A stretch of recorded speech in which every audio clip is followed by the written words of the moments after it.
안녕하세요. 정철 교수입니다. 오늘은 제5주차 3교시 강의 시간입니다.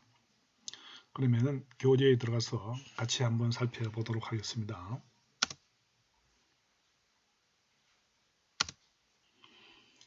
오늘은 큰 6번째로 사진 촬영입니다. 사진 촬영에 있어서 법적 성격을 한번 살펴보겠습니다. 1. 법적 성격. 가. 상대방의 의사에 반하여 행하는 수사기관의 사진 촬영 행위는 강제 수사에 해당하는 것으로 보아야 함. 예, 그렇습니다. 상대방, 피의자나 피고인, 상대방 의사에 반하여 행하는 수사기관의 사진 촬영 행위는 강제 수사에 해당하는 것으로 보아야 한다. 임의수사가 아니죠. 그래서 강제 수사에 해당한다. 이렇게 보면 되겠습니다. 그래서 이제 수사기관이라고 하는 것은 검사나 사법경찰관, 그래서 검찰이나 경찰을 말하는 건데요. 여기서 피의자의 의사에 반해서 사진 촬영하는 것은 강제 수사에 해당한다. 이렇게 여러분들이 보면 되겠습니다. 지난번에 그 N방에 텔레그램 N방의 범인 조모 씨에 대해서도 공개를 했지요. 그래서 공개하는 것도 아주 수사기관에서 언론에 공개하는 것도 좀 심사숙고해야 된다. 물론 범죄에 대해서는 범죄 행위에 대해서는 공개를 해야 된다라고 생각할 수 있겠지만은 또한 범죄자 즉 피의자의 인권도 사생활도 보호되어야 한다는 것을 관가에서는 되지 않는다 하는 내용입니다. 그 다음 이 영장주의와 관계. 자, 영장주의와 관계를 한번 살펴보겠습니다. 즉 상대방의 의사에 반해서 수사기관이 사진 촬영하는 이 행위는 영장주의와 어떤 관계가 있는가, 즉 영장 없이 사진을 촬영할 수 있느냐 없느냐 하는 문제입니다. 그러면은 영장주의와의 관계에 가서 각 검정유추설, 이 검정유추설은 어떻게 내용을 가지고 있는지 한번 살펴보겠습니다. 검정유추설, 사진 촬영은 사물의 존재와 상태를 오간의 작용으로 실험, 인식한 것을 필름이나 디스크에 담는 것이라는 점에서 검정과 유사한 성격을 가지는 강제수사라는 견해임. 예. 그래서 검정유추설에 의하면은 사진 촬영은 강제수사라는 견해다는 말이죠. 왜냐하면은 그 오간의 작용으로 실험, 인식한 것을 필름에 담거나 디스크에 담는, 이것은 검정하고 유사한 성격을 가진다는 의미에서 강제수사라고 보아야 한다는 내용입니다. 다음 예외인정설인데요. 사진 촬영은 성질상 검정에 해당하므로 원칙적으로 검정영장에 의하여 행할 것이 요구되나 예외적으로 일정한 요건하에 영장주의가 적용되지 않는 사진 촬영이 허용된다는 견해임.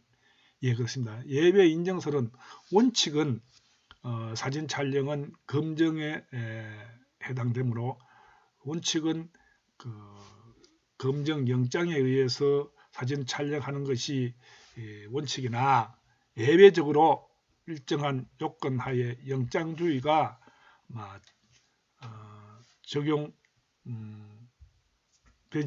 영장주의가 적용되지 않는 예외적으로 영장 없이도 사진 촬영을 할 수 있다는 설이 바로 예외 인정설이다. 이렇게 여러분들이 이해를 하면 되겠습니다. 다음 검토입니다. 검토. 필요성, 긴급성 및 수사 방법으로서의 상당성의 요건을 갖춘 경우에는 영장 없는 수사기관의 사진 촬영이 허용된다고 보는 판례의 입장이 타당하며 이러한 입장에서는 무인 속도 측정기나 CCTV에 의한 사진 촬영을 비롯한 일정한 형태의 수사기관의 사진 촬영에 대하여 영장주의의 예배를 인정할 수 있게 됨. 예, 그렇습니다. 사진을 촬영한다는 것은 필요성, 긴급성, 또 수사 방법으로서의 상당성 이 요건을 갖춘 경우에는 영장 없는 수사기관의 영장 없는 사진 촬영도 허용된다고 보는 판례 입장입니다. 우리나라 판례에서는 필요성, 긴급성이 정말로 이 범죄를 증거 자료를 수집 차원에서 필요성이 있어야 되고 긴급성이 있어야 돼요. 지금 사진 촬영을 하지 않으면은 증거 자료가 소멸된다든지 이렇게 될 가능성이 있어야 되는 거죠. 긴급성이 있어야 되고 또 수사 방법으로서의 상당성 요건을 갖춘 경우에는 수사기관의 영장 없는 사진 촬영이 허용된다고 보는 판례의 입장입니다. 판례에서는 수사기관에서 그 영장 없이 사진 촬영할 수 있는데 그 경우는 반드시 필요성이나 긴급성이나 또 상당성의 요건을 갖추어야 된다 하는 내용입니다. 그래서 판례 입장에서는 영장 없이도 수사기관에서 사진을 촬영할 수 있다는 입장입니다. 이러한 입장에서는 또 무인 속도 측정기, 여러분들 자동차 운전을 하고 고속도로나 일반 도로를 다니다 보면은 과속 그 속도 측정기 있죠. 과속 그 측정기 보면은 무인 속도 측정기죠. 그 사진을 여러분들이 타고 있는 차량과 또 차 안에 타고 있는 사람의 얼굴까지도 다 촬영을 한다는 거죠. 그러면 이런 경우에는 그러면 영장이 있어야 되느냐 하는 문제겠죠. 또 여러분들이 살고 있는 마을에 동네에 가면은 다 뭐가 있습니까? 골목마다 CCTV가 다 있습니다. 그러면은 여러분들이 그 길을 걸으면은 여러분들이 살고 있는 동에 CCTV가 설치돼 가지고 여러분들의 얼굴이 다 여러분들 모르게 다 찍히고 있습니다. 무인 속도 측정기라든지 CCTV에 의해서 여러분들의 사진이 다 촬영되고 있다는 겁니다. 그러면 이 경우에 영장이 필요하냐? 필요하지 않다는 겁니다. 수사기관의 사진 촬영에 대해서 영장주의의 예외를 인정할 수 있게 되었다는 겁니다. 그래서 앞에서 우리가 살펴봤죠. 영장주의 예외. 그래서 영장주의 예외설에 의해서 CCTV나 또 무인 속도 측정기로 사진 촬영을 할 수 있다. 이렇게 여러분들이 이해를 하면 되겠습니다. 다음 제6절 판사에 대한 강제처분의 청구입니다. 판사에 대한 강제처분의 청구인데요. 증거보전, 증거보전인데요. 작은 일본에 가서 증거보전의 의, 그러면 증거보전이 뭔지 한번 살펴보도록 하겠습니다. 증거보전이란 미리 증거를 보전하지 아니하면 그 증거를 사용하기 곤란한 사정이 있는 경우에 검사, 피의자, 피고인 또는 변호인이 판사에게 압수수색, 검정, 정인신문 또는 감정을 청구하여 그 결과를 보존하여 두는 제도를 말함. 증거 보존이라고 하는 것은 지금 증거 보존을 하지 않으면 나중에 증거가 소실되고 없어져 버립니다. 그러면 나중에 법정에서 증거로 제시할 수 없겠지요. 그런 경우에 증거 보존을 신청합니다. 증거 보존을 신청할 수 있는 사람은 누구냐 하면은 검사나 피의자나 피고인 또는 변호인입니다. 검사나 피의자나 피고인, 변호인이 판사에게 판사님 지금 이번 사건에 대해서 지금 증거 보존을 하지 않으면 법정에서 증거로 제시할 수 없을 수 있으니까 증거 보존을 좀 해주십시오. 즉 다시 말씀드려서 압수수색, 검정, 정인신문 또는 감정을 좀 해주십시오라고 청구하는 겁니다. 그러면 판사가 판단해보고 그래 이 경우에는 지금 압수수색, 검정, 증거 보존을 하지 않으면은 증거가 멸실될 수 있겠다 판단되면은 증거 보존을 법원에서 수락하는 거죠. 승인하는 겁니다. 즉 압수수색, 검정 이런 것들을 승낙하는 겁니다.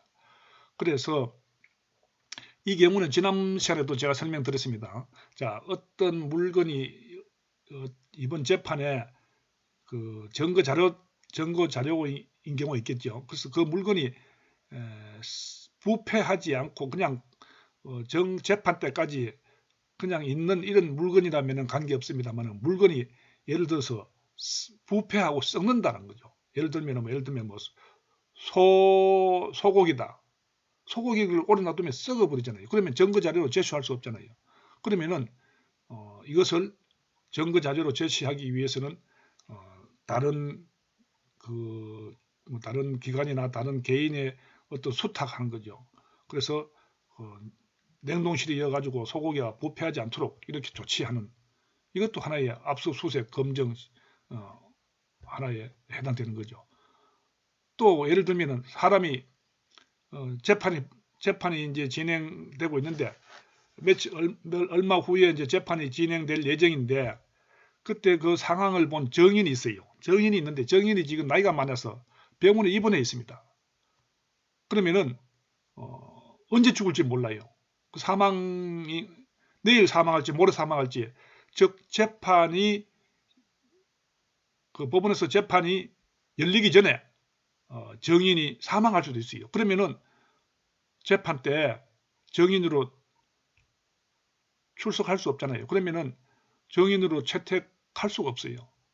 그렇기 때문에 살아있을 때 이 사람이 병원에 입원했는데 너무 많이 아프다. 곧 사망할 것 같다. 라고 판단되면은 검사나 피의자, 피고인 또는 변호인이 판사에게 요청합니다. 판사님, 지금 증인으로 채택된 홍길동이가 이제 며칠 병원에서 의사의 말에 의하면 며칠 못 산다고 합니다. 그래서 이 사람에게 지금 증인 신문을 좀 해 주십시오. 승인을 좀 해 주십시오. 이래 가지고 승인을 받으면은 법원 판사로부터 승인을 받으면은 피의자나 검사나 이제 신청이 해 가지고 법원에서 이제 그 병원에 아파서 입원해 있는 환자에게 증인에게 가 가지고 증인 신문을 하는 거죠. 그러면은 그 증인이 진술하는 내용들을 전부 다 작성을 하는 거죠. 작성을 하고 또 녹음도 하고 이렇게 해가지고 증거를 보존하는 겁니다. 즉 다시 말씀드려서 재판 때 법원에서 재판이 열리면은 그때 증인은 설사 며칠 후에 사망하였다 하더라도 증거 보존해 놓은 그 자료를 가지고 재판에서 증거 자료로 쓸 수가 있다는 겁니다. 사용할 수가 있다는 겁니다. 그래서 이러한 내용들이 증거 보존입니다. 증거 보존은 상당히 중요합니다. 그래서 증거 보존을 할 수 있는 사람들은 검사, 피의자, 피고인, 변호인이다. 누구에게 판사에게 그 증거 보존을 신청을 할 수 있다. 이렇게 여러분들이 이해를 하면 되겠습니다. 이 증거 보존의 요건. 그러면은 증거 보존의 요건입니다. 증거 보존하려고 하면 요건, 어떤 요건을 갖춰야 되는지 한번 보겠습니다. 증거 보존의 필요성. 예, 그렇죠. 증거 보존의 필요성이 있어야 됩니다. 첫째. 증거 보존의 필요성이 없는데 증거 보존을 신청하면 되겠습니까? 증거 보존의 필요성이 있어야 됩니다. 내용에 와서 증거 보존을 위해서는 미리 증거를 보존하지 않으면은 그 증거를 사용하기 곤란한 사정, 즉 증거 보존의 필요성이 있어야 합니다. 그렇죠. 제가 조금 전에도 말씀드렸습니다만은 현재 증거 보존을 하지 않으면은 법원에서 재판이 열렸을 때 증거로 사용할 수 없는 그런 필요성이 있어야 됩니다. 그래서 그때 지금 증거를 보존하지 않으면 나중에 재판 법정에서 증거로 사용할 수 없으니까 지금 증거 보존을 해야 한다는 그 필요성이 존재해야 한다는 내용입니다. 그 다음 증거 보존의 필요성이 있는 경우란 공판정에서의 증거 조사가 곤란한 경우뿐만 아니라 증거의 증명력에 변화가 예상되는 경우도 포함함. 예, 그렇습니다. 그래서 증거의 필요성이라고 필요성 있는 경우라고 하는 것은 공판정에서 증거 조사가 곤란한 겁니다. 지금 증거 보존해놔야 되지. 나중에 뭐 어떤 물건이 부패한다든지 아니면 사람이 사망해가지고 그 법정에서 증거로 채택될 수가 없는 그런 경우가 있겠죠. 그래서 그런 경우가 바로 필요성이고, 또 증명력이라고 하는 것은 증거의 능력을 말하는 겁니다. 증거의 능력, 증명력의 변화가 예상되는 경우도 필요성에 해당된다. 이렇게 이해하면 되겠습니다.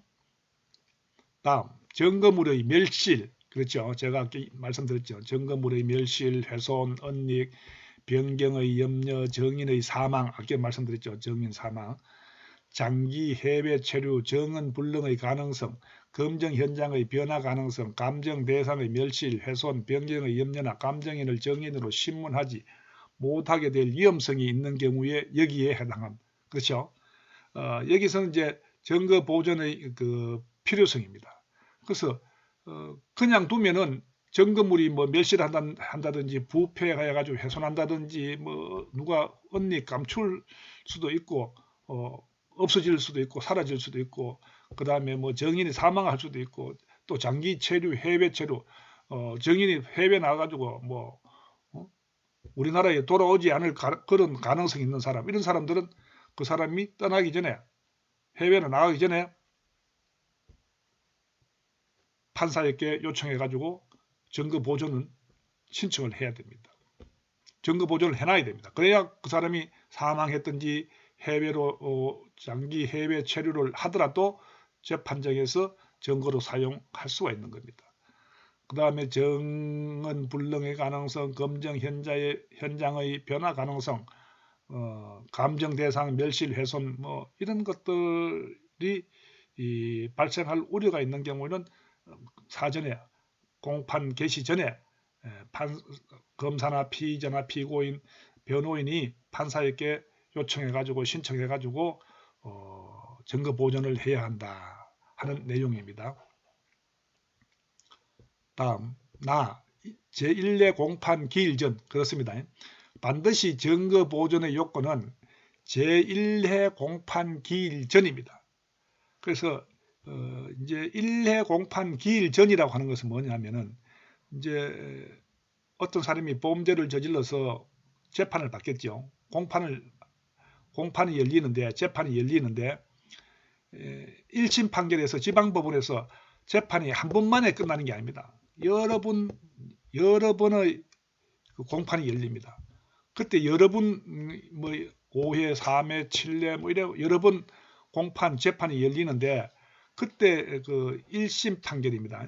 뭐 2심 판결, 뭐 고등법원의 2심 판결, 3심 판결, 대법원의 3심 판결이 아니고 1심 판결에서 제1회, 그래서 공판 1심 판결에서도 뭐 5번, 6번 여러 번 재판이 열릴 수 있습니다. 그때 2회, 3회가 아니고 1회 첫 공판, 첫 재판 기일 그 전날, 그 전까지 증거 보존을 신청을 해야 됩니다.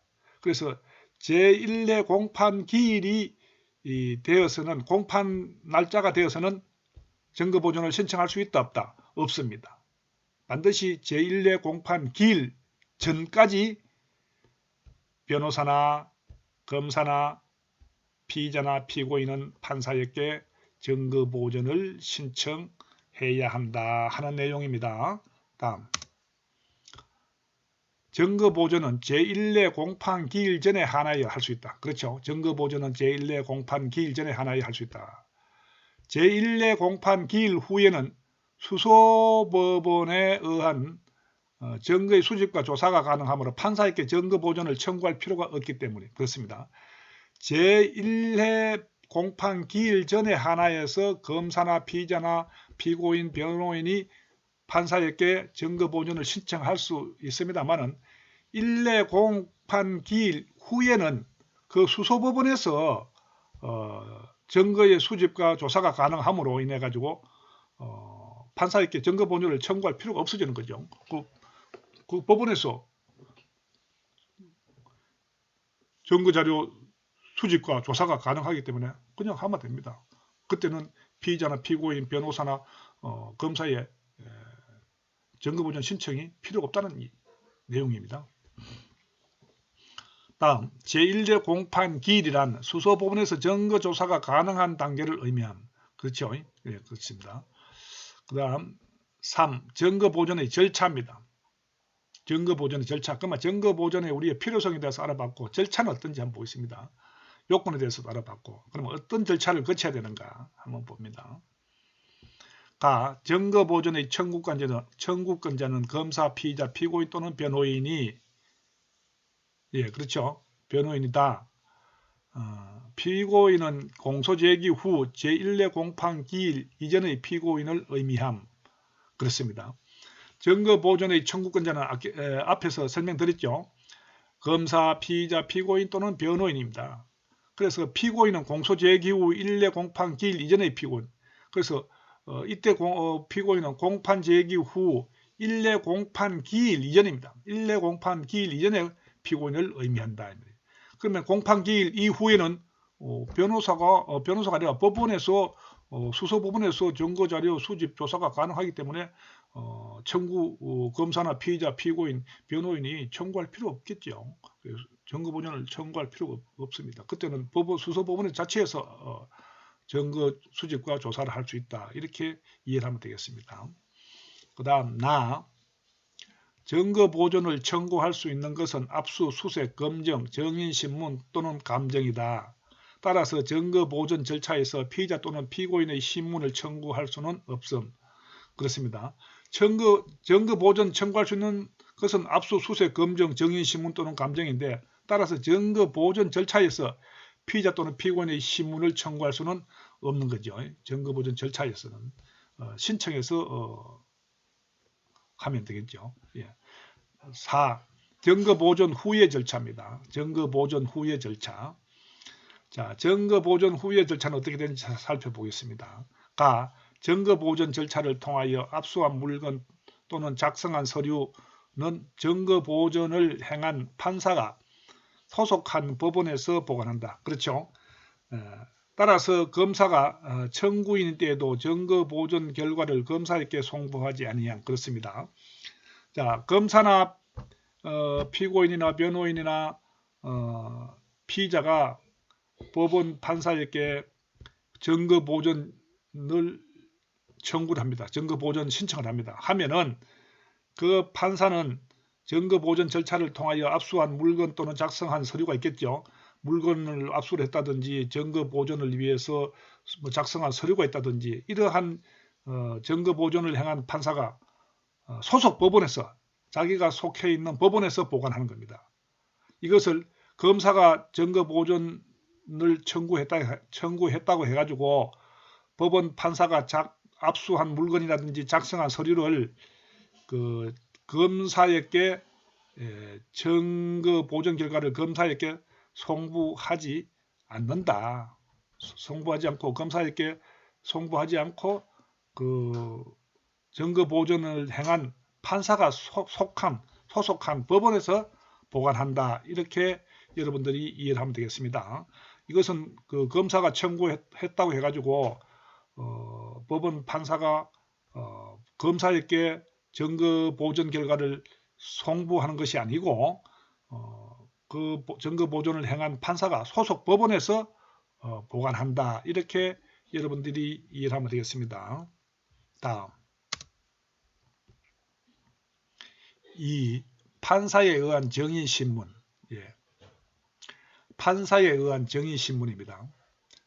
1의 판사에 의한 증인신문이란 중요한 참고인이 수사기관의 출석 요구에 응하지 않거나 진술을 거부하는 경우에 검사가 제1례 공판 기일 전까지 참고인에 대하여 증인신문을 청구하여 그 진술 증거를 수집 보존하는 제도를 말함. 그렇습니다.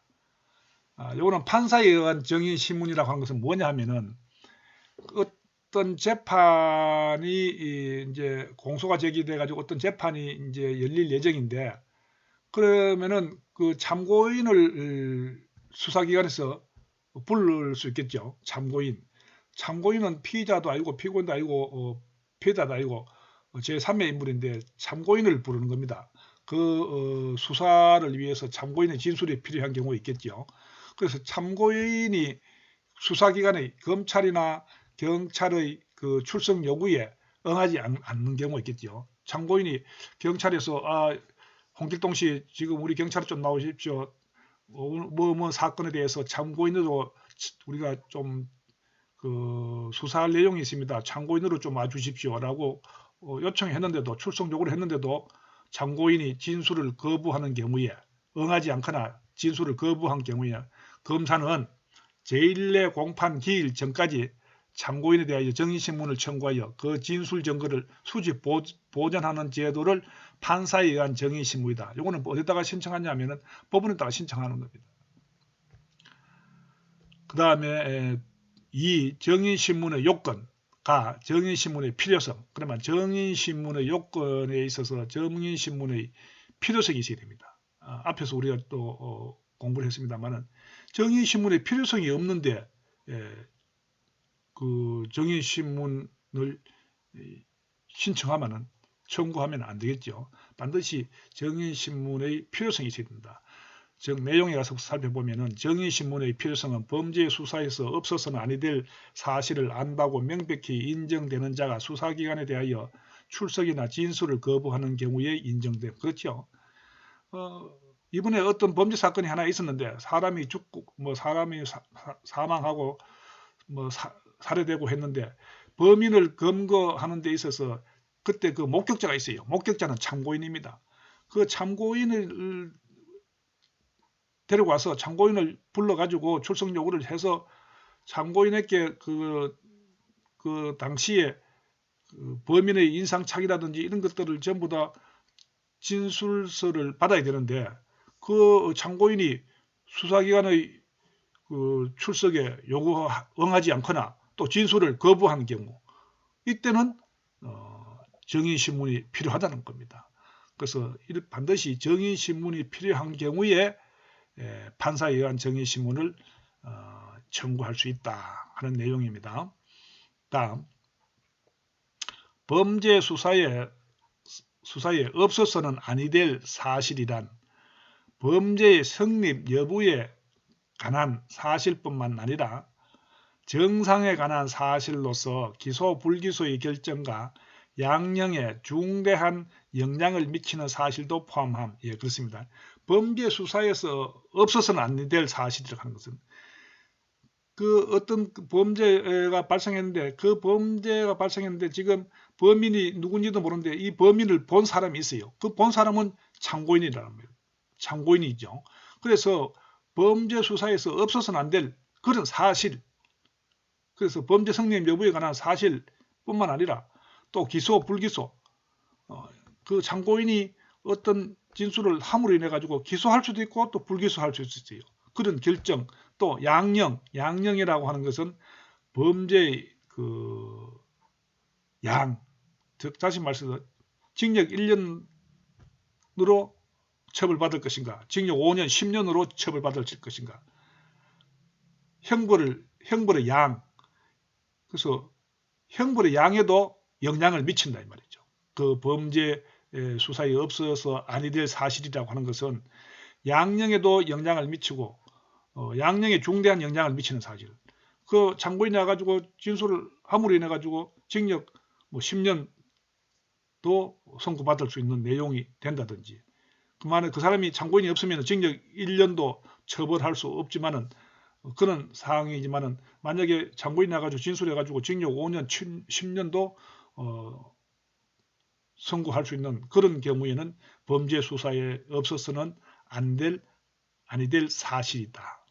그래서 이 내용을 잘 이해를 해야 됩니다. 그래서 범죄 수사에 없어서는 아니 될 사실이라 하는 것은 뭐냐면은 범죄의 성립 여부에 관한 사실뿐만 아니라 기소 불기소의 결정에도 관한 사실이고 또 양형에 중대한 영향을 미치는 사실도 다 해당된다, 포함된다. 이렇게 여러분들이 이해를 하기 바랍니다. 다음 제1례 공판 기일 전 판사의 대한 검사의 정인신문의 청구도 제1례 공판 기일 전에 하나여 허용되며 공소제기의 전후를 불문함. 우리가 앞에서 이제 뭐 제1례 공판 기일 전에 대해서는 공부를 했습니다. 그죠? 예, 판사에 대한 검사의 정인신문의 청구도 반드시 제1례 공판 기일 전에 한다. 그래서 제1례 공판 기일이 지나면은 검사는 정인신문 청구를 할 수 없다. 그래서 공소제기의 전후를 불문함. 예. 공소제기를 하기 전이라든지 공소제기를 한 후라든지 불문한다는 거죠. 그래서 1례 공판 기일 전까지만 검사는 정인신문의 청구를 할 수 있다 하는 내용입니다. 다음 3. 정인신문의 절차입니다. 정인신문의 절차. 판사에 대한 정인신문의 청구는 검사만이 할 수 있다. 그렇죠? 판사에 대한 정인신문 청구는 검사만이 할 수 있어요. 그래서 검사가 정인신문을 청구할 때는 서면으로 그 사유를 소명하여야 함. 예, 그렇습니다. 판사에 대한 정인신문의 청구는 검사만이 할 수 있으며 그때 그 검사는 정인신문을 청구할 때는 반드시 서면으로 해야 된다. 구두는 안 됩니다. 구두로는 하면 효력이 없습니다. 반드시 서면으로 그 사유를 소명하여야 한다 하는 내용입니다. 다음 4. 정인신문 후의 절차입니다. 정인신문. 자, 판사에 의한 정인신문 했을 경우에 이제 후의 절차는 판사가 검사의 청구에 의하여 정인신문을 하는 때에는 참여한 법원 사무관 등에게 정인신문 조서를 작성하도록 하여야 하며 판사는 정인신문을 한 때에는 지체 없이 정인신문에 관한 서류를 검사에게 송부하여야 한다. 그죠?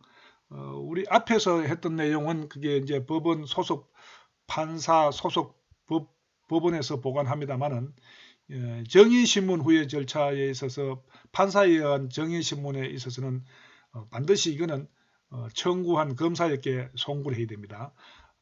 앞에 거하고 여러분들 착오를 일으키면 안 됩니다. 판사가 검사의 청구에 의해서 정인신문을 한 때는 판사가 검사의 청구, 그래서 판사의 정인신문은 판사에 의한 정인신문은 반드시 누가 청구한다 그랬어요? 위에서 조금 전에 위에서 누가 그랬어요? 청구권자는 검사만 할 수 있다고 그랬죠.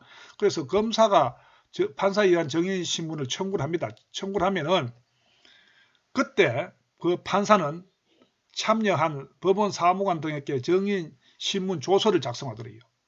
판사가 이제 정인신문을 하면은 그 정인신문 조서를 작성하는 것은 법원 사무관이 합니다. 또 판사는 정인신문을 한 때는 지체 없이 정인신문에 관한 서류, 정인신문 판사에 의해서 검사가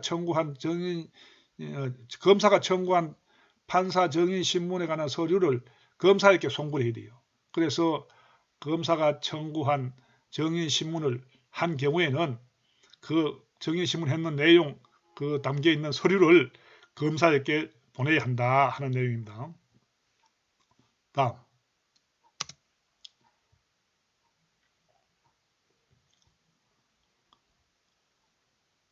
제7절 수사의 종결입니다.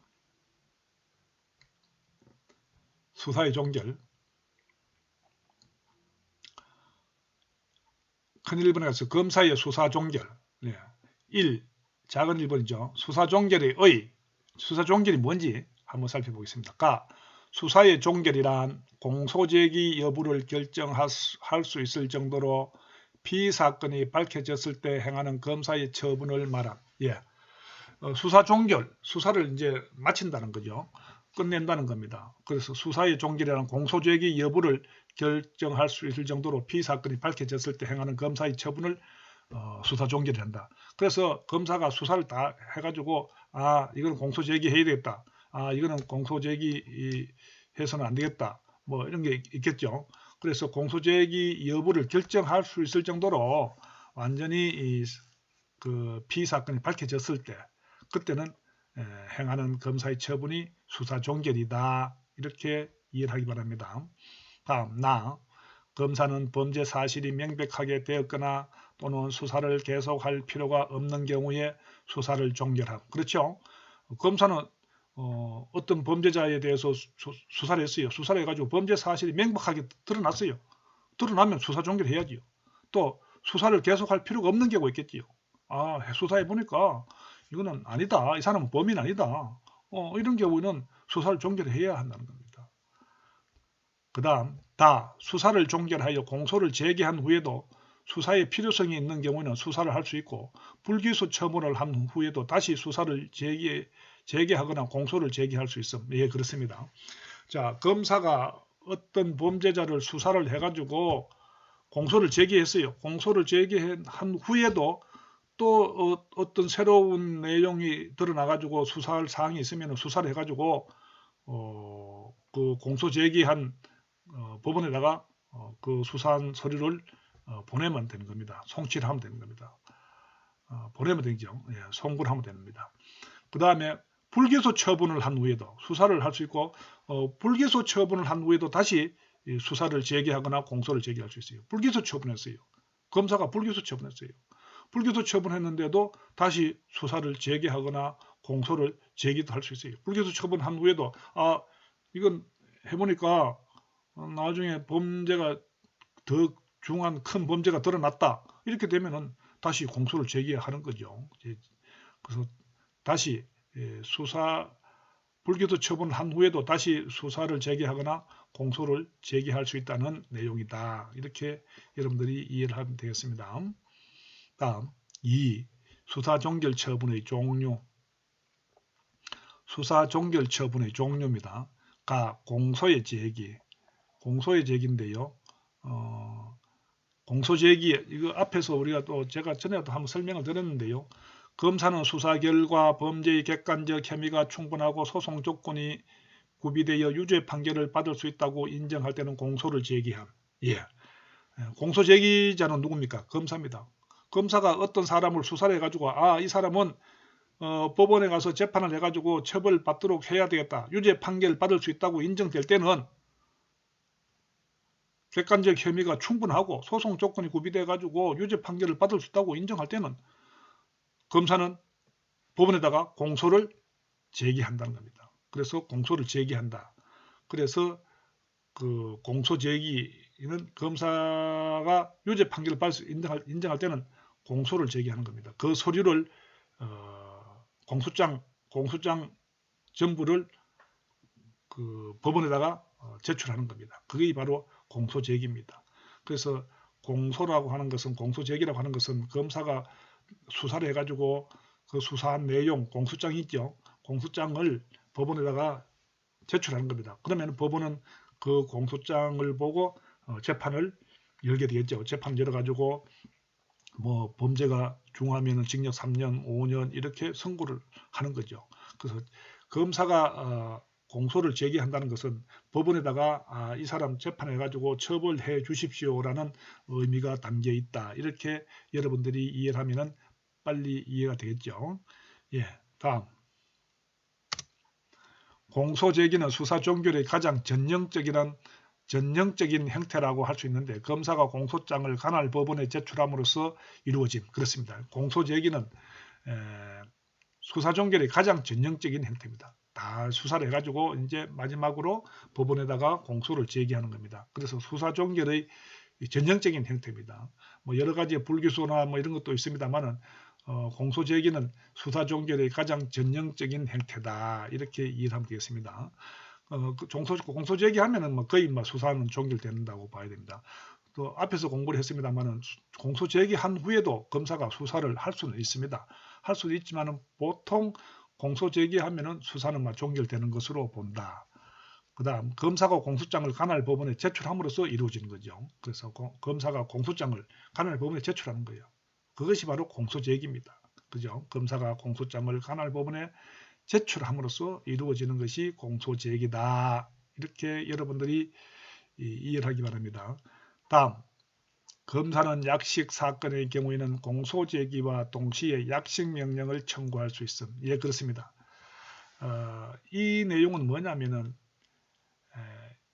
약식 사건의 경우 있어요. 중대한 사건 이러한 사건들은 큰 사건들은 공소를 제기합니다만은 사소한 사건이 있습니다. 아주 경미한 사소한 사건. 이런 사건을 가지고 약식 사건이라고 하는데요. 이런 약식 사건은 공소제기와 동시에 약식 명령을 청구할 수 있어요. 법원에다가 약식 명령. 이거는 너무 경미한 사건이니까 죄는 되지만은 이것은 뭐 공판 재판을 열어가지고 이 사람 처벌하는 것은 의미가 없다. 그럴 정도의 큰 범죄도 아니고 아주 경미한 사건이니까 이건 약식 명령을 청구하니까 판사님 그렇게 선고에 판결해 주세요라는 내용입니다. 예를 들면 제가 예를 하나 드리겠습니다. 자, 포항 시내에서 효자동에서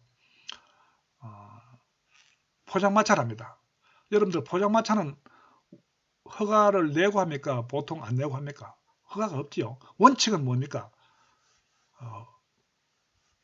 허가를 내야 됩니다. 포항시청에 가서 위생과에 가서 음식점 하려고 하면 허가를 내고 음식점을 해야 되지만 보통 포장마차 하시는 분들은 허가 없이 무허가를 합니다.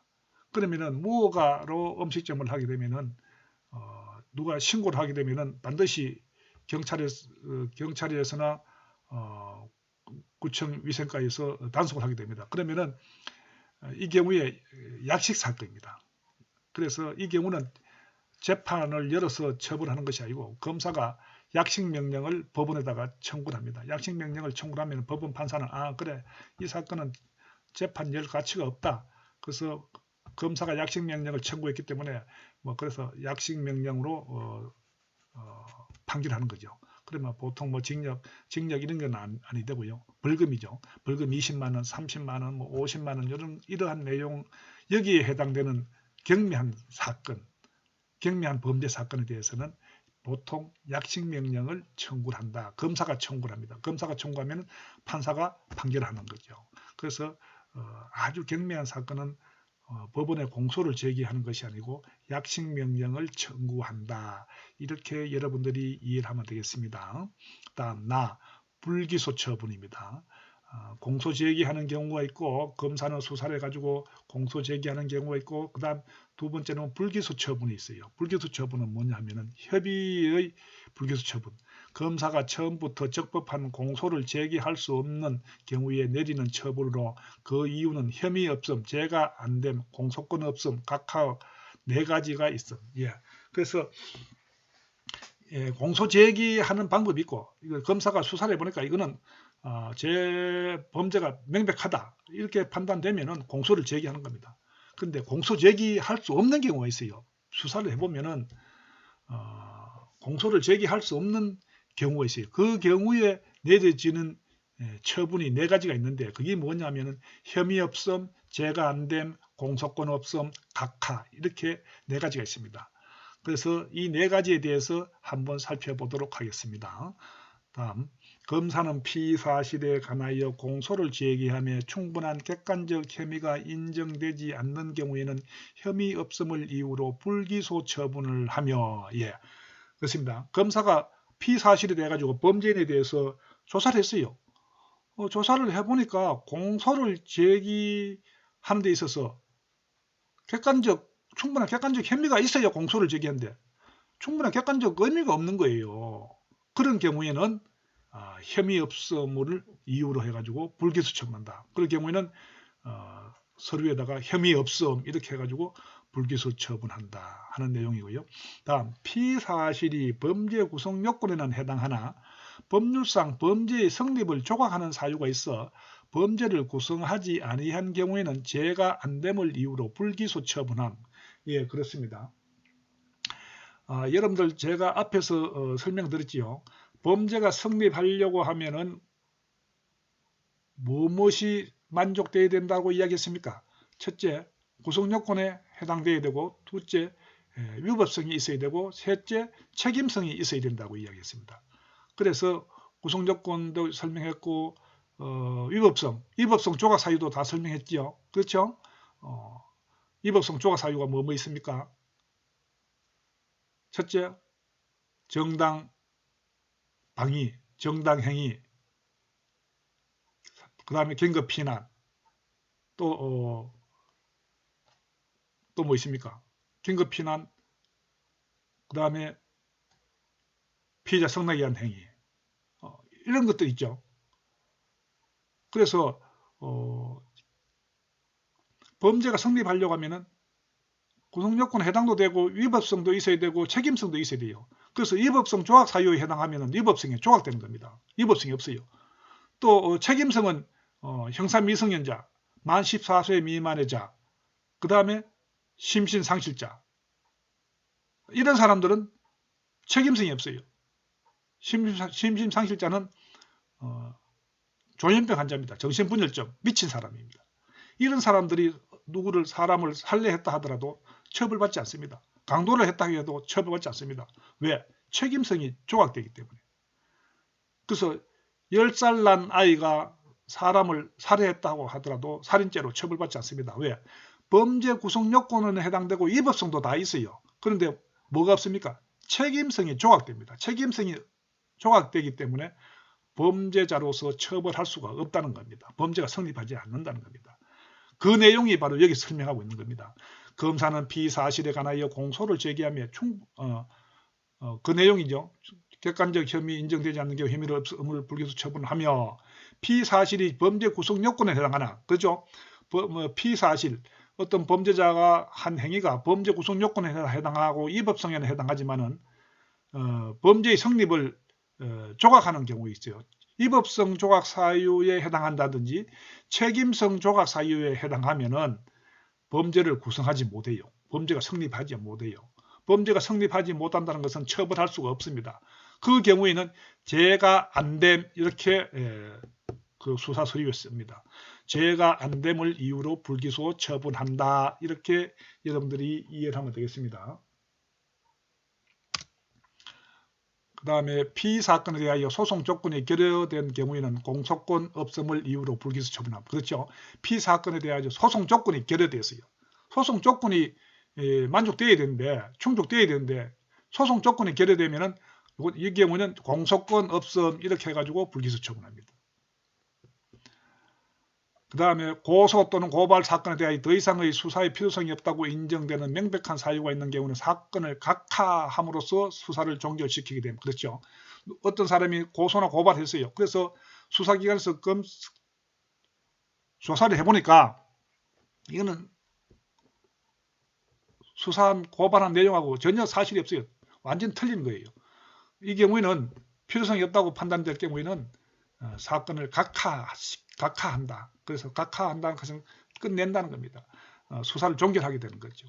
그래서 혐의 없음, 공소권 없음, 그 다음에 각하, 뭐 이렇게 되겠죠. 예. 죄가 안됨, 이렇게 네 가지를 알아두세요. 혐의 없음, 죄가 안됨, 공소권 없음, 각하, 이 네 가지가 있다. 불기소 처분하는 데는. 그 다음 기소유예, 피사건에 대하여 범죄의 혐의가 인정되고 소송 조건이 구비된 경우라도 피의자 연령, 성행, 지능과 환경, 범행의 동기, 수단과 결과, 범행 후의 정황 등을 참작하여 공소를 제기하지 않을 수 있는데 이를 기소유예라 함. 이거는 검사의 고유 권한인데요. 검사의 굉장히 큰 권한입니다. 기소유예라고 하는 것은 범죄 혐의는 인정돼요. 범죄 혐의는 인정되는데 이 사람의 어떤 피의자 연령이라든지 예를 들어서 뭐 99세라든지 100살 이런 노인인 경우에는 굳이 그 사람을 재판을 공소를 제기해가지고 재판을 해가지고 징역을 살리는 것이 효과가 있느냐. 차라리 기소유예를 해가지고 죄는 성립되지만은 이 사람의 연령이라든지 성행, 지능과 환경, 범행의 동기, 수단과 결과, 범행 후의 정황을 참작해가지고 공소를 제기하지 않을 수 있는데 이를 기소유예라고 합니다. 기소유예 처분받으면 재판도 안 열리고 그냥 그 사람은 죄는 성립되지만 기소유예 처분받으면 검사에 의해서 기소유예 처분받으면 그냥 석방되는 겁니다. 검사의 고유 권한입니다.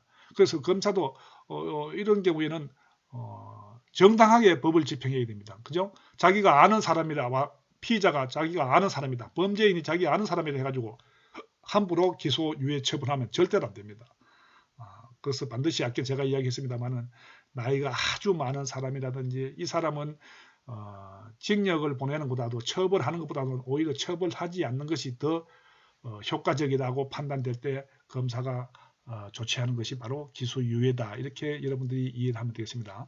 다음 기소중지와 참고인 중지. 기소중지는 검사가 피의자의 소재 불명 등의 사유로 수사를 종결할 수 없는 경우에 그 사유가 해소될 때까지 수사를 중지하는 처분을 말하며, 참고인 중지는 검사가 참고인, 고소인, 고발인 등의 소재 불명으로 인하여 수사를 종결할 수 없는 경우에 그 사유가 해소될 때까지 수사를 중지하는 처분을 말합니다. 예, 기소중지란 여러분들 말 많이 들어봤죠. 기소중지. 검찰이나 경찰에서 어떤 범죄에 있어서 범죄자를 데려와 가지고 조사를 해야 되는데 범죄자가 도망갔습니다. 도주를 해버렸어요. 도주를 하니까 수사를 할 수 없겠죠. 그러면은 이 경우에는 이 사람의 도주한 사람에 대해서 기소 중지를 내리는 겁니다. 다음에 이 사람을 그 사유가 해소될 때까지 그 중지하는 처분을 말하는 겁니다. 그러면은 기소 중지가 떨어지면은 그 사람은 도망 다니더라도 기소 중지가 되면은 경찰에 기소 중지됐다는 내용이 다 그 전산에 뜹니다. 그러면은 경찰에서 기소 중지자 검거 기간에 검거를 할 수 있겠죠.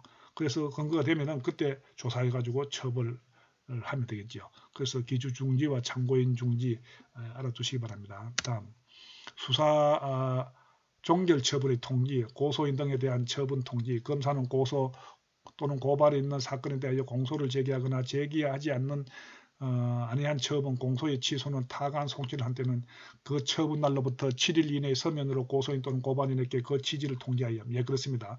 반드시 타간 송치할 때는 처분한 날로부터 7일 이내에 서면으로 고발인에게 통지를 해야 됩니다. 이러한 사유로 어느 타간으로 다른 검찰청으로 송치를 했습니다라고 반드시 통지를 해야 한다는 내용입니다. 다음 피의자에 대한 처분 통지. 검사는 불기소 또는 타간 송치의 처분을 할 때는 피의자에게 즉시 그 취지를 통지하여야 합니다. 그렇습니다. 이것은 불안한 상태에 있는 피의자를 보호하기 위한 규정으로서 고소 고발 사건에 적용되는 것은 아니다. 따라서 검사는 그 불기소 처분을 하는 경우 모든 피의자에게 불기소 처분의 취지를 통지해야 된다. 이것도 앞에서 다 공부했던 내용입니다. 넘어갑니다.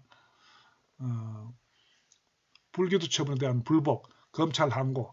검찰 항고란 고소인 또는 고발인이 검사의 불기소 처분에 대하여 불복하는 경우 검찰 조직 내부의 상급기관에 그 시정을 요구하는 제도를 말합니다. 이거는 뭐냐면 검찰 항고라고 하는 건 고소인이 고발했어요. 검찰에다가 했는데 검찰에서 무혐의다. 무혐의 처분했다. 그 죄가 안 된다. 이렇게 이야기하면 고발인은 고소인은 아닙니다. 무슨 소리입니까? 그 죄가 됩니다. 나는 억울하다. 이렇게 판단되면은 검찰 조직 내부 상급기관에다가 다시 그 시정을 요구하는 것이 검찰 항고다. 검찰 항고는 검사의 불기소 처분에 대한 내부적 견제 장치라는 점에서 법원에 대하여 불복을 신청하는 재정 신청과 구별된다. 항고, 검사의 불기소 처분에 불복하는 고소인이나 고발인은 그 검사가 속한 지방검찰청 또는 지청을 거쳐서 서면으로 관할 고등검찰청 검사장에게 항고할 수 있다. 항고는 그 검사가 지방법원 검사 같으면은 지방검찰청 검사 같으면은 그 지방검찰청을 관할하는 고등검찰청 검사장에게 항고를 할 수 있다 하는 내용입니다. 그 다음에 재항고, 항고를 기각한 처분에 불복하거나 항고를 한 날로부터 항고에 대한 처분이 행하여지지 않았고 3개월이 지났을 때는 항고인은 그 검사가 속한 고등검찰청을 거쳐 서면으로 검찰총장에게 재항고할 수 있다. 그래서 재항고라고 해서 다시 2번 항고하는 겁니다. 한 번 항고했는데도 또 검사들이 자기가 피고소인이나 고발인이 주장하는 내용을 들어주지 않는다. 내가 볼 때는 억울하다고 판단되면은 검찰총장에게 재항고하는 겁니다. 재정신청, 고소인과 일정한 범죄의 고발인은 검사로부터 공소를 제기하지 아니한다는 통지를 받은 때는 그 검사 소속의 지방검찰청 소재지를 관할하는 고등법원에 그 당부에 관한 재정을 신청할 수 있음. 이건 재정신청은 검찰청이 하는 것이 아니고 법원에다가 한다. 이렇게 여러분들이 이해를 하면 되겠습니다. 예, 이렇게 해서 제5주차 3교시 수업을 모두 마치도록 하겠습니다. 여러분들이 지금까지 공부를 하다가 이해되지 않는 부분이 있으면 저희 메일로 보내주시면 답변 드리도록 하겠습니다. 예, 코로나 조심하고요. 대면 수업 때 뵙도록 하겠습니다. 안녕히 계세요. 감사합니다.